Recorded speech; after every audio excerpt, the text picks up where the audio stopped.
Hong Kong से। राधा राधा। राधा वल्लभ श्री हरिवंश महाराज जी। महाराज जी, जो बदला नहीं जा सकता उसे स्वीकार कैसे किया जाए और उसमें ही खुश रहना कैसे सीखें? क्या नहीं बदला जा सकता? महाराज जी, जैसे जो चाहते हैं कि बच्चों के साथ जैसे ऐसा नहीं होना चाहिए, लेकिन फिर भी हो रहा है, देख करके दुख हो रहा है, लेकिन विचार बदला जा सकता है ना। दुख और सुख को अनुभव करने वाला विचार है। उसी विचार को यदि हम भगवत प्राण कर दें तो भारी से भारी दुख में भी हम सुख का अनुभव करेंगे। माना प्रारब्ध नहीं बदला जा सकता, विचार तो बदला जा सकता है।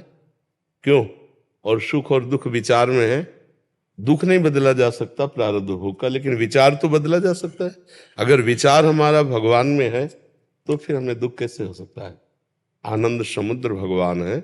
विचार हमारा शरीर में है और क्रियाओं में है, तब तो चाहे कोई स्वस्थ शरीर भी हो तो भी उसे दुख भोगता, चिंता, शोक, ये नाना प्रकार की उद्विग्नताएं, भय, विषाद, ये हट नहीं सकता। देहाभिमानी कभी इनसे नहीं हट सकता। कोई भले कोरी बात कहे मैं सुखी हूं, लेकिन हमारा शास्त्र कहता है, हमारे ब्रह्म ऋषियों ने कहा है, जब तक चित्त को भगवदाकार नहीं किया जा सकता तब तक चिंता, शोक, भय, उद्विग्न, विषाद इनसे नहीं बचा जा सकता। तो हम विचार तो बदल सकते हैं ना अपने, और वो विचार बदलने के लिए विवेक चाहिए, और विवेक मिलता है सत्संग में।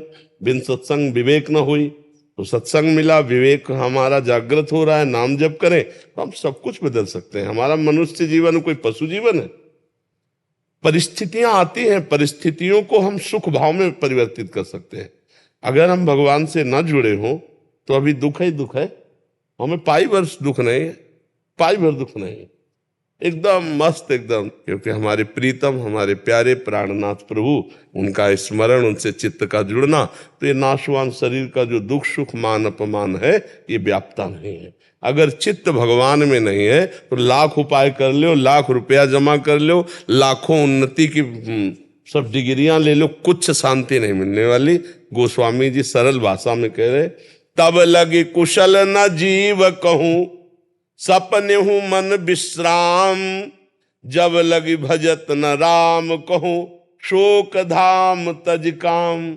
शोकों का खजाना कामना, जब तक कामनाओं का त्याग करके जीव भगवान का भजन नहीं करता, तब लग कुशल न जीव को, सपने हूं मन विश्राम। स्वप्न में भी मन विश्राम को प्राप्त नहीं हो सकता। इसलिए आनंद की प्राप्ति, प्रसन्नता की प्राप्ति एकमात्र भगवान के नाम का चिंतन, रूप का चिंतन, लीला का चिंतन, गुणों का चिंतन, या समस्त चिंतनों को त्याग करके स्वरूप स्थिति, ज्ञान मार्ग, भक्ति मार्ग, योग मार्ग, ये स्थापित किए भगवान ने आनंद के लिए। तो हम ऐसा जो बदल नहीं सकते तो उसको हम विचार के द्वारा मंगल में बना सकते हैं। भारी से भारी दुख परिस्थिति भी हमें सच्चिदानंद भगवान के सुख से अलग नहीं कर सकती। अगर सच्चिदानंद सुख नहीं मिला तो ये पार्थिव सुख हमें संतोष नहीं दे सकते, क्योंकि हम भगवत स्वरूप हैं। भगवत स्वरूप चैतन्य घन अविनाशी को ये प्राकृतिक विनाशी सुखों से कभी तृप्ति न हुई है, न होगी। इतिहास साक्षी है। बड़े बड़े चक्रवर्ती सम्राटों का चरित्र पढ़कर देख लीजिए कि उन्हें जो देव सुख मिले उससे भी उनको तृप्ति नहीं। अरे देवराजेंद्र को तृप्ति नहीं हुई, वो एक महात्मा की कुटिया में जाकर के गंदा आचरण करता है। देवराजेंद्र होकर के गौतम ऋषि के आश्रम में जा, इतनी बड़ी सुख सुविधाएं, उसको तृप्ति मिली क्या? लोग सोचते हैं स्वर्ग जाएंगे, अप्सराएं। अरे स्वर्ग का स्वामी मृत्यु लोक के महात्मा की कुटिया में जाके गलत आचरण करने का प्रयास किया। जो फिर आप सब जानते हैं उस कथा को, गौतम ऋषि और अहिल्या के चरित्र को। तो त्रिभुवन में कौन ऐसा है जो देवराजेंद्र से बढ़कर भोग विलासता एकत्रित कर सके? वो त्रिभुवन पति है, फिर भी उसको शांति नहीं, क्योंकि चित्त भगवान में नहीं। इसलिए सार बात है, यहां की परिस्थितियां दो कर्मों से बनती हैं, शुभ कर्म और अशुभ कर्म। और भगवान कहते हैं अवश्यमेव भोक्तव्यम कृतम कर्म शुभाशुभम, पाप कर्म और पुण्य कर्म का फल भोगना पड़ेगा। जैसे कोई नहीं चाहता मुझे दुख आवे, जबरदस्ती दुख आ जाता है, ऐसे ना चाहो तो सुख आ जाएगा जो आपके कर्म के अधीन। लेकिन भगवत प्राप्ति कर्म के अधीन नहीं है। भगवत प्राप्ति क्रियाओं से नहीं होती, वो हमारा स्वरूप है। विचार से। जितना उत्तम स्वीकृति, उत्तम विचार, वो शास्त्र स्वाध्याय, सत्संग, नाम जप, नाना प्रकार के जो भागवतिक सेवाएं, उनके द्वारा पवित्र अंतःकरण से तब हमारा विचार जो है वो परमानंदमय हो जाता है। विचार ही दुख सुख को देने वाले हैं, क्रियाओं में दुख सुख नहीं है, विचार में है। हम कई बार सुनाया, वर्षा हुई, किसान की खेती लहलाई, बड़ा प्रसन्न हुआ, उसको सुख मिला, और कुम्हार के पात्र रखे थे वो सब भींज करके बेकार हो गए, अब वो दुखी हो गया। एक ही क्रिया से एक सुखी हो रहा है और एक दुखी हो रहा है। दो ब्राह्मणों को एक भगत ने निमंत्रण दिया, दोनों खा के लौट रहे थे। एक का मुंह बहुत उदास था, एक का प्रसन्न था।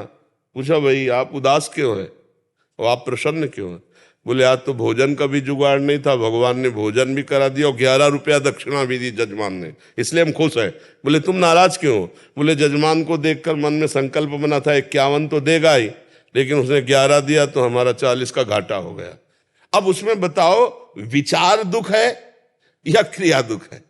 क्रिया तो दोनों को आनंद देने वाली हुई। एक विचार करके दुखी हो जाता है, एक विचार करके सुखी हो जाता है। अब जैसे हमारा कोई अपमान कर रहा है या हमारे सामने कोई विपत्ति आई है, तो हम कोई पशु छोड़िए, मनुष्य है। हम विचार के द्वारा वो संघर्ष करें, हम विचार के द्वारा उसको जीते कि हमारे किसी कर्म का फल आया है, हम थोड़ा शांत रहते हैं। जैसे रात अपने समय से व्यतीत होती है, दिन आ जाता है, ऐसे अपने समय से भोग कराकर विपत्ति भी चली जाएगी। जैसे सुख संपत्ति आती है, ऐसे विपत्ति आती है। हमारा मनुष्य जीवन दोनों को सहने के लिए, पर सहन करने की सामर्थ्य है अध्यात्मवान को, जो परमार्थ पे चल रहा है। अगर परमार्थ नहीं तो टूट जाएगा।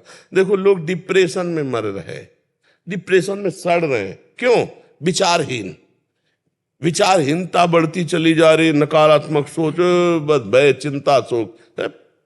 मनुष्य जीवन, तुम सच्चिदानंद भगवान के स्वरूप हो, अंश हो, कहाँ फंस गए? इसलिए उठो, सत्संग सुनो, नाम जप करो, शास्त्र स्वाध्याय करो, परोपकार करो। अभी देखो, सकारात्मक विचार आनंद प्रदान करने लगेंगे, नकारात्मक विचार ही दुख देते हैं। आप विचार करके बताओ, अगर आपका विचार सही है तो आप आनंदित हो, विचार नहीं तो आप, सब कुछ होने पर भी निगेटिव सोच आपको जलाती रहेगी। पाप कर्म करने वाला कभी भय रहित नहीं होता, शोक रहित नहीं होता, विषाद रहित नहीं होता, अपने आप मन उसको दंड देता रहता है। और जो सत्कर्म भगवत चिंतन करने वाला है, हर परिस्थिति में, जो विषाद लायक परिस्थिति, उसमें भी उसको विषाद नहीं होता, आनंद होता है। मृत्यु भी उसके लिए महोत्सव हो जाती है, जिसका चित्त भगवान से जुड़ा हुआ है, शरीर राग नष्ट हो चुका है। तो ऐसा समझ रहे हैं आप?